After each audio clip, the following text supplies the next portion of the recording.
Hello, everyone. Welcome to another episode of Grasp Confidence, the best, I'm just going to go ahead and say that, the best personal development podcast there is. Why not? And it's the best because I have the coolest people. They're all folks from my LinkedIn network or social media network who are empowering, who embody confidence. So, my guest today, this is a funny story. My friend Catherine, she's a friend now, wasn't always a friend. We met this year. I found her on Facebook. We became friends. She bought my book, loved the book, became an advocate for the book. And now we're just good old buddies. And it's just proof we never know who's watching because you and I weren't connected. And then, boom, friendship happens, right? So, Catherine, introduce yourself if you wouldn't mind for me. Awesome.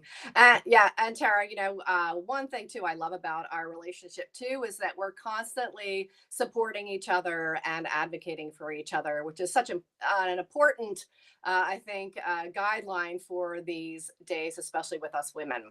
Um, so, my name is Catherine Daw. I am your career strategist, your experiential expert, and your courage activator. What I really do is I empower the mid career professional to take control of their career and their life without sacrificing values, their integrity, or what they desire.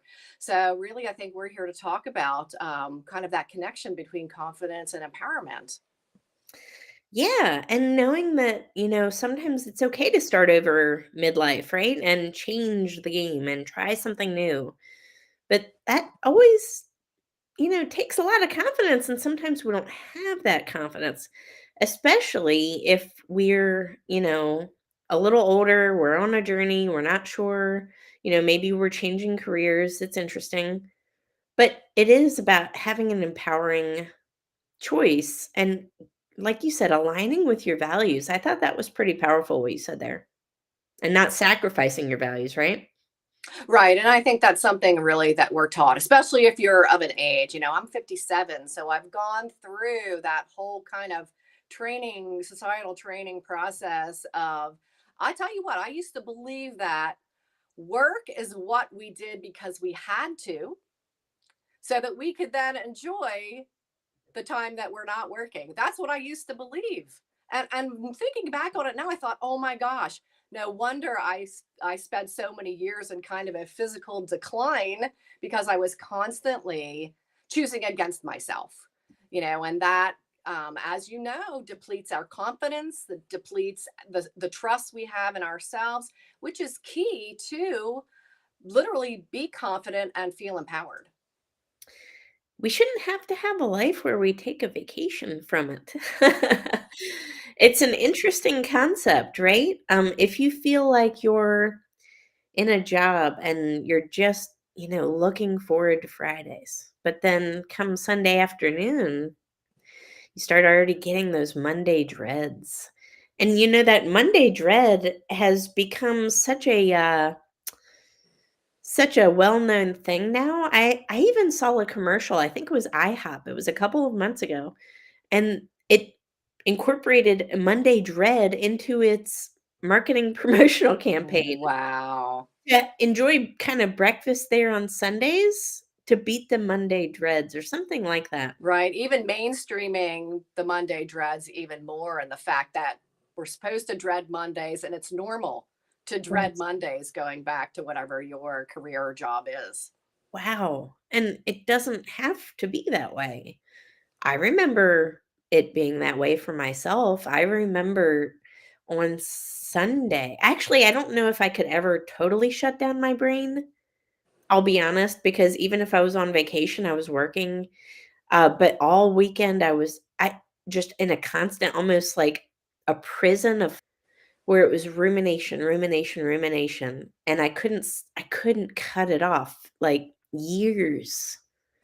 And going to work, driving to work, or leaving the house. Before I left the house, a panic attack, crying in the shower. I'll admit to it. I've been there. Hmm.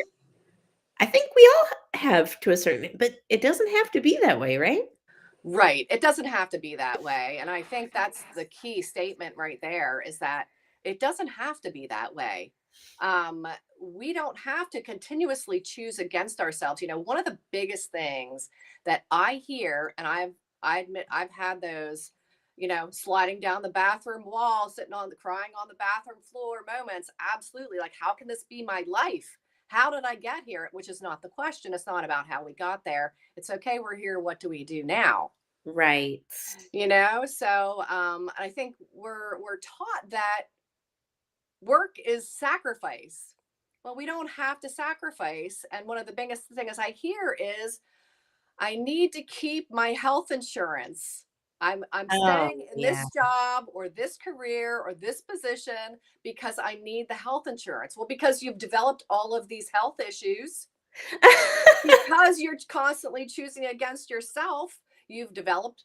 I had severe anxiety, Yeah. and literally that I couldn't turn off. Sounds like you are familiar with that scenario, and so many people are. But it doesn't have to be. Sacrifice never leads us to joy. Wow, right there. It never leads us to joy. That is Mm-mm. so true. And I think we think, in terms of black and white, right? And that we don't see how we can bring harmony to something. Mhm. But honestly, the only limitation is within our minds, right? Yes. And to think that we need health insurance, at a specific job, and that's the reason why we're staying there. But like you said, did the job cause the health issues, right? Right. So keeping that job, keeping that same lifestyle where you're honestly miserable. And again, I my best analogy is thinking of it as a mental prison. I Mhm. literally was in a mental prison. But I started to get physical manifestations, right? I remember I was losing my hair. I developed um like I said, I was even having heart flutters, Mhm. things like that, panic attacks, anxiety, depression. So this constant state, and it took a lot, I guess we could call it faith, just self-trust for me to be able to take that next step and say, "You know what?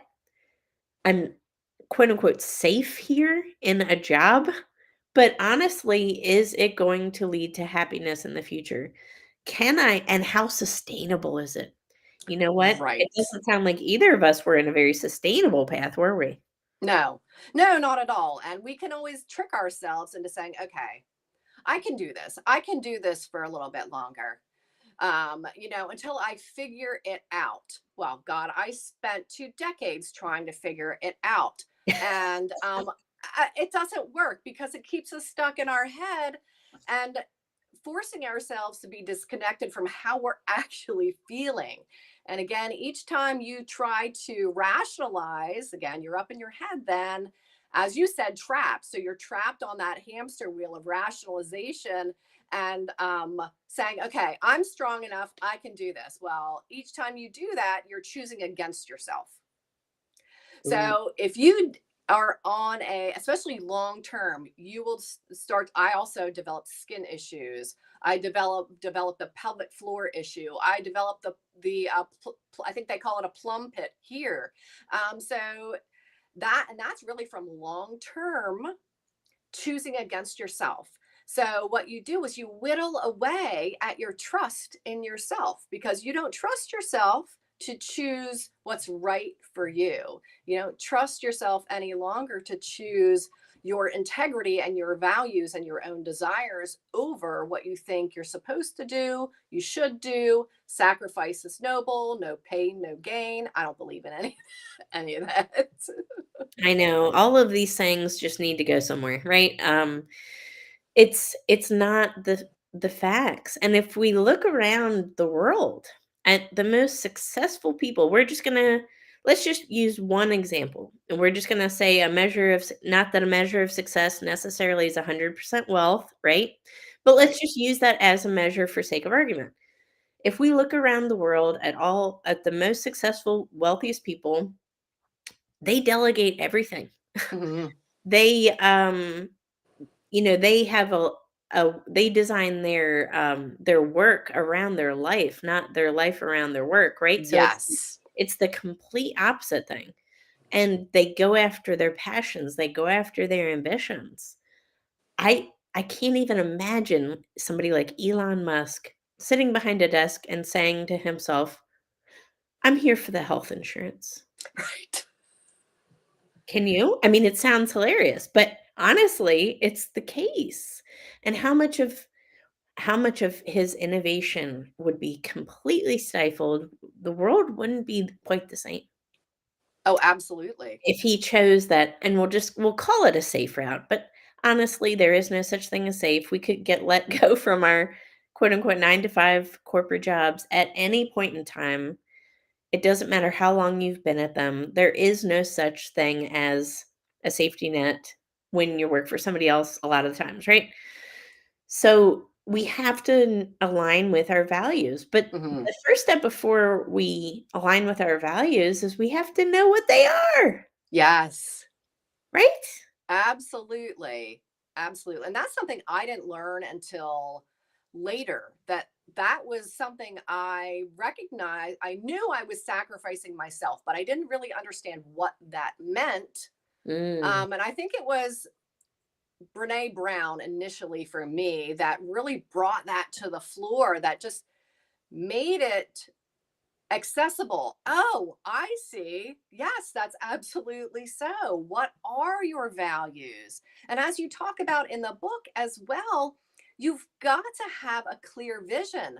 I know for me, and maybe you experience this as well, is that I had no idea how to even create one, or that I needed one, a clear vision of what I wanted and who I wanted to be in my life, not what other people wanted, or not what I thought I should be or should do or supposed to be or supposed to do. Not that, but what I actually wanted. And that has got to be, as you said, based in your values.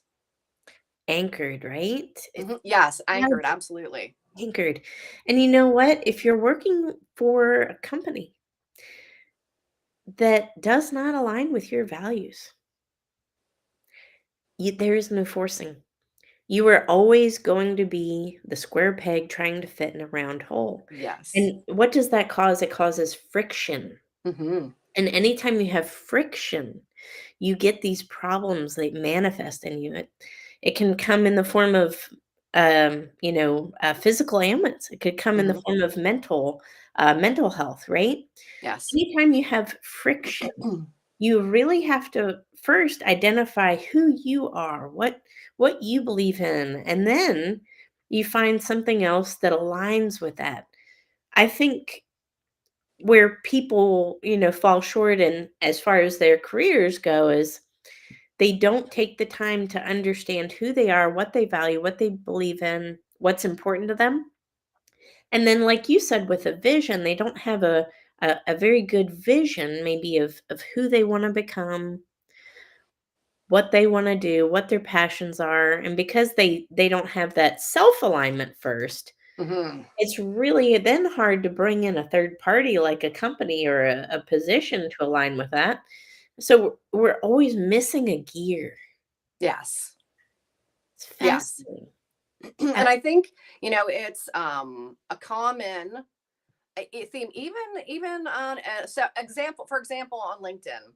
um and this is not dogging LinkedIn at all. However, the theory is, how do I fit into this job position being offered? Well, I'd like to have you flip that around and say, how does this job position fit me? Does it fit me well enough in its, as you said, values, in its integrity, in its design, even, that it fits me well enough that can be, I can thrive working there. And that's what it's about, thriving. It's not about surviving. And I know we're taught that. And so much of the initial model is based around fear. So we can't do our jobs if we're operating from a place of fear. Mm, So, if you are in a position where that's your main Feeling is fear. You're afraid of what your boss is going to say. You're afraid you didn't do this right, or you're afraid to say this. You can't. It's all about what is it limiting you to? Is it something you can't do? Is it something you can't say? Is it someone you can't be? Mm. Anytime that you're trying to fit yourself into like the square peg in the round hole, it causes that friction and will always be discordant with who you are. Absolutely. I want to hit on, you said a really powerful four-letter word. Everybody's going to say, "Oh, I missed it." I've been trying to keep those to myself. That's hilarious. But the four-letter word you said, it did start with an F, but it's not what you think. Fear. Mhm. Fear. Let's go into that. When I think about fear, it's limiting beliefs. It's how many of our decisions in life are we basing on fear? So, Yes. really, I mean, anybody who's listening to this right now, do some self reflection. Mhm. How many decisions right now are you basing on fear?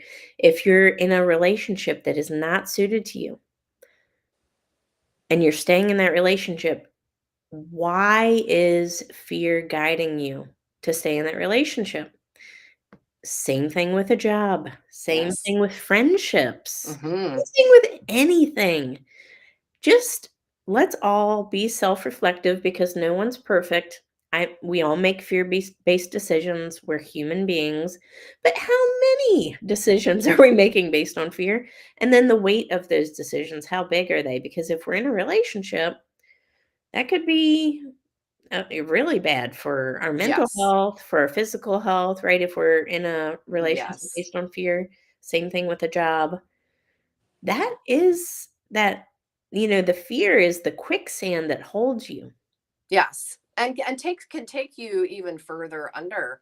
Um, really, I believe kind of in the power of two things.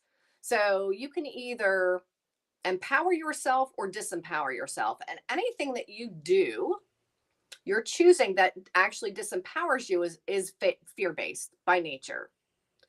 Yeah. And that then undermines your confidence, undermines your self trust.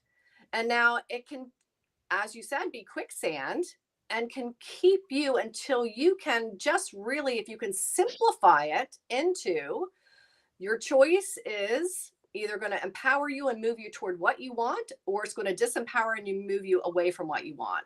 One's fear based, one is, let's say, I mean, it's ultimately it's love based, but that's where your courage is enacted. That's where your values lie. That's where your integrity lies, and that's where your desires lie in the whatever choice is going to empower you. It's going to create, it's not going to destroy. So the fear is really the factor that's clear to be able to determine. Yes. I'm so glad that you're with me on that because I don't think people talk about it enough, right? Mm-mm. Um, but a big thing for me was limiting beliefs as well, and you just touched on that. If you have a limiting belief, you're gonna make fear-based decisions based on that limiting belief, right? And it's gonna cause you to show up differently in the world. And I know that for a fact because I went through this exercise to identify exactly what my limiting beliefs are. And you know what? I'll just be transparent. I took an Enneagram exercise. The limiting belief that it found was a limiting belief that I don't deserve love. Wow. Wow. Think about that. How powerful is that? Now, if I have a limiting belief that says I don't deserve love, guess what? That's going to cause me to show up really differently. Will I be able to deal with rejection so much? Will I be able to, I'm going to have these other things, these other areas in my life where it shows up. And if until I conquer that limiting belief that I don't deserve love, it's going to impact the rest of my life. Hmm. And I see that as, and we all have these shadow things to work out in our lives. That's why I said I'm not perfect. I'm a very transparent person. And while I have developed an immense amount of confidence from where I used to be, there is no such thing as the most confident person that stays that way 100% of the time. This is something, it's a journey. We're constantly bombarded all of the time with outside influence. And it's hard to keep that confidence level meter up. It's hard to keep that level of self trust up. But we need to all, again, this is a self reflective episode, I think. What are those limiting beliefs in your life that are holding us back? Hmm. Yes, and it can be like a debris field almost. This is how I look at it. Yes. And all of those limiting these they're beliefs, so they're not an actual tangible thing. So in essence they're not real. They're created in our mind, being ego based as well. So as you recognize each one of those, you get to brush that out of the way, because what you desire is there. The only thing that's in between you and it are is that debris field, that all the fears, all the limiting beliefs, the things you believe about yourself, the shame that you carry, the judgment that you carry, that your regrets, maybe your resentments is a big one, big one that I know for me, I had to really make a practice of not just dropping them, but literally disengaging from them. Because there's one thing I'll say: when we hold a resentment, we're holding other people hostage for something that they did. But Yeah. that means we're the keeper of that key, and we have to check all of those prison cells that we're keeping them locked. So look how much energy and everything is it's being expended from us to keep them in that place.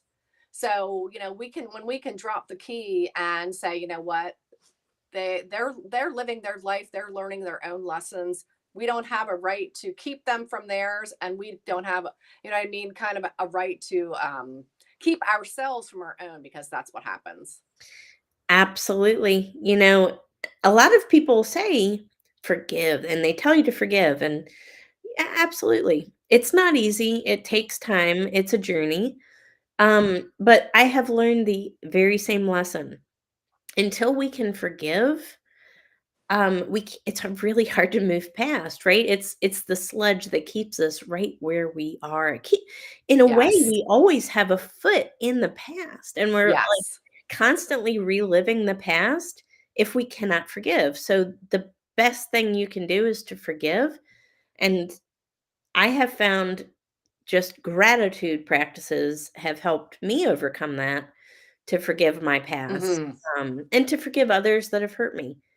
And I don't want that foot in the past anymore, right? Because Yes. what if we have a foot in the past, how can we honestly, how far can we stretch? How far? It's limited. It's self-limiting. So limiting. And Hmm. I think of myself as just an example. I'm only 5'2". So if I if I have a foot in the past, and I can't do a split, y'all. So if I have a foot in the past, well, I'm not moving but a couple, maybe a foot anyway, right? That's It's a good hysterical. analogy.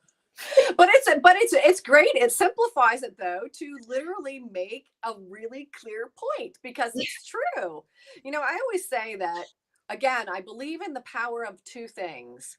You can either breathe life into what you want, or breathe life into what you don't want. You can breathe life into your past, poking at the bruise to make sure it still hurts, to make sure it's still a bruise, while you're making it still a bruise because you keep poking at it. Or you can breathe life into the present that leads to your future. It's really that choice between those two things. So take your foot out of the past, right? And you know what I mean? And when you do that, the steps appear in front of you.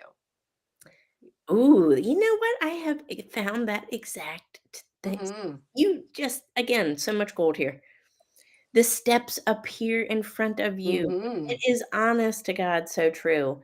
We don't know the steps, and it's okay, Right. and we don't have to know every single step. And I think that's where so many people, they're very analytical, lots of really smart people out there, they get bogged down and they think, "You know what? What's the next step? What's the next step?" This once you free yourself from those limiting beliefs, those limitations, those fear-based decisions, all of the sudden, picture yourself like you're on a shallow lake and stones are just rising out of the lake. Hmm. And once you go to one stone, the next one will appear, and the next, and so forth. And you might Yes. not be able to see very far ahead, but just keep taking those acts. You have to take action, Yes. but those acts of self trust. It's so Yes. powerful. Absolutely. And, a lot of the super analytical people that are, and that's fear based too, is they need to know specifically that that step is there. They need to see it ahead of time. That's not certainty. Certainty is, if you actually want certainty, know that the step will appear. You can be certain of that. Be certain of that every time you disconnect from something from your past, you clear away a piece of that debris in the debris field. The step is there and will be there. Absolutely, and it appears when you're ready. I'm a Hmm. believer in that too, like, when the student is ready, the lesson is shown. Hmm. Because sometimes we're not ready, and you know what? We wouldn't appreciate it if it came to us, Right. Or it would scare us. or it would scare us. Hmm. Yes, that's a big one Yep. too, and then we just Hmm. do more baking in that fear-based decision. Yes. Absolutely. And that's absolutely true. Absolutely true. Wow. So much to think about, but honestly, we've talked about a lot of analogies today that are really understandable and very self-reflective, and I just encourage everybody that's listening, we've talked about a lot of things, but if you're making fear-based decisions, write those down. Yes. Where are you happy in life? Where are you not happy in life? What is, something that's depleting your energy? What are things that are gaining your energy? Put them into columns, 2 columns, deplete or gain, and you just start removing the things that are depleting, and you add to the things that are gaining, and all of a sudden, you're gonna be higher vibrational, you're gonna be a more grateful person, you're gonna be a happier, more fulfilled person, and because you're raising that level of vibration, that level of consciousness, that level of awareness and confidence and just positivity, guess what's also gonna be attracted to you? More of the same. Yes. More of the same. So now all of a sudden, friends are gonna start to appear out of nowhere that you've never met, kinda like you, Yes, right? absolutely. Kinda like you. And maybe opportunities will start to appear that you Yes. never knew could happen to you. But I feel like one of the most powerful lessons I learned in life, it's not the steps. You find a goal, find that, you know, thing that you need, and then ask yourself, who do I need to become to attain it? And you'll find your answer. Absolutely. So powerful. Wow. Talk about an empowering episode. I'm Yeah. glad we got to do this. I know. But I just want to, mention one more time. Again, you and I did not know each other a year ago, right? And there are no she's got my book, I love it. There are no coincidences, there are no accidents. When we do something like write a book and share our story, there are going to be people out there, people that we don't even know yet, right? Yes.